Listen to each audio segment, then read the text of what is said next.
Good morning. Today we are going to see about 8086 microprocessor architecture. So the basic microprocessor, which is 8085, which is having 8-bit data bus and 16-bit address lines. But in case of 88 microprocessor, we are having 16-bit data lines and 20-bit address lines. So in 8086 architecture, here we are having mainly two units. One is the bus interface unit and the next one is the execution unit. So the main function of your bus interface unit, what it does is, it will fetches the instruction, read data from memory and input output ports. Similarly, here we can write the data to the memory and your input output ports. These are the functions of your bus interface unit. In case of your execution unit, so it is going to execute the instructions which is fetched by the bus interface unit. So here your bus interface unit and your execution unit will function separately. So apart from that, here when you see in your bus interface unit, we are having a address generation block, so which will generate 20-bit address. So here the registers present in your 8086 is the 16-bit registers. So with the help of the data present in that, with the help of address generation unit, we can generate a 20-bit physical address. Here we are having 4 segment registers, namely code segment, data segment, stack segment and extra. So the main function here when you see, so the segments here, either it gets fully overlapped or partially overlapped or it does not be overlapped. Okay, so according to the specification, so here we can generate your physical address. So in case of 8086, the memory is divided into segments. Each it is made up of 64 kilobytes. So with the help of the 4 segment registers, we are going to generate your 20-bit physical address. So first we can see the code segment. So code segment is a 16-bit register. So here with the help of your code segment, we are going to generate a 16-bit address with the help of the data present in your instruction pointer.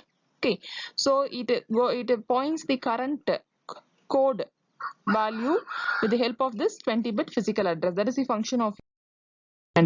Next one is your data segment that points to the current data which we are going to process. So with the help along with the data segment and your source index or destination index, we are going to generate a 20-bit physical address. Next is the stack segment. Stack segment, it is a 16-bit register. So along with your stack segment, so there you will be having a stack pointer register.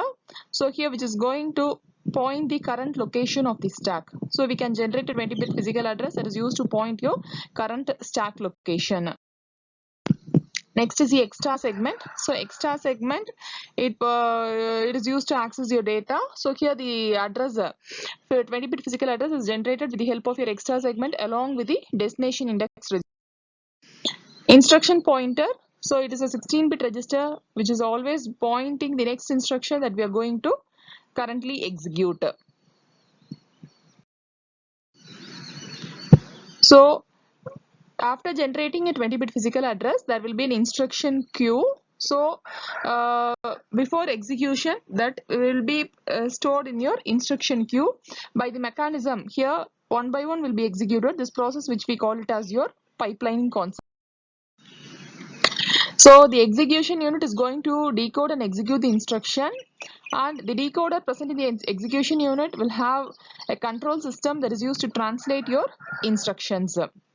And ALU, it is an arithmetic logic unit. It is mainly responsible for performing all the arithmetic and logical operations. Apart from that, in the execution unit, we are having a 4 general purpose register, AX, BX, CX, DX, and pointer register, stack pointer, base pointer, and 2 index registers, source index and destination index. So these are all the registers which we are having in your general execution unit. So AX, BX, CX and DX, it can be splitted into 2 8-bit registers, AHAL, BHBL, CHCL and DHDL. So the accumulator, it can be either used as the 8-bit or 16-bit register. So mainly in all the instructions when we are going to process, the result will be stored in your accumulator.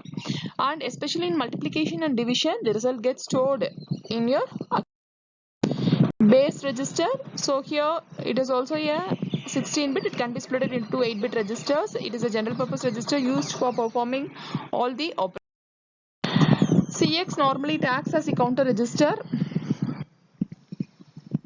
and it is a combination of your CX, CL and CH. It is used mainly in your shift, rotate, and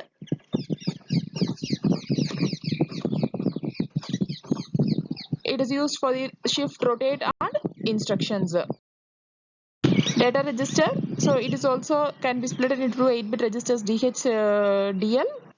It is mainly used to hold the result in your division. 16-bit values, when we are going to divide, the result gets stored DX. Base pointer and stack pointer is used to access the data that is present in your stack. And your index registers, here it is used for accessing the data. Flag register, it is a 16-bit register. It is used to indicate the result during your arithmetic and logical operations. So accordingly, the corresponding flag will be set. We are having carry flag, parity flag, auxiliary carry, zero, sign, trap, interrupt, direction, and overflow flags. Thank you. The remaining part we can see in the next class.